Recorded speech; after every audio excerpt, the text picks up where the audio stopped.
I learned this really intensely at Mozilla because we were this comes from open source culture. People are working mostly and they document everything. And at first I thought it was just a huge drag and huge inefficiency. But anybody who's worked in an open source environment, and Brian Chesky says this himself, he goes into details in that Lenny's podcast. He was stunned at how much time it saves him to be able to just review what other people have done because we have a culture of writing things down. So he said it better than I ever could have.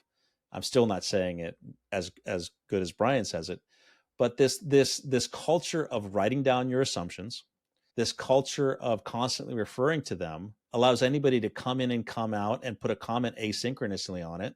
And then you conversion it. It's not like it's gospel because you wrote it down. It's not like we carved this meeting into a mountain. It never changes. It's just, this is what we were thinking at the time.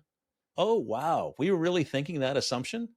That's wrong. The world has changed. Now we don't have to have another meeting to talk about the meeting that we had 6 months ago and restart it from ground zero. We can take the meeting, it was documented, and we can say that assumption was wrong. Let's tweak it and course correct. I was talking to a client about this today to digress just slightly.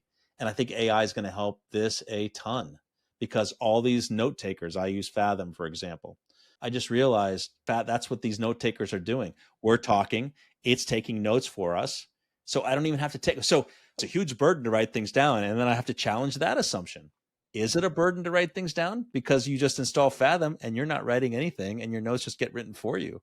How about we change our model to review the notes that Fathom wrote for us?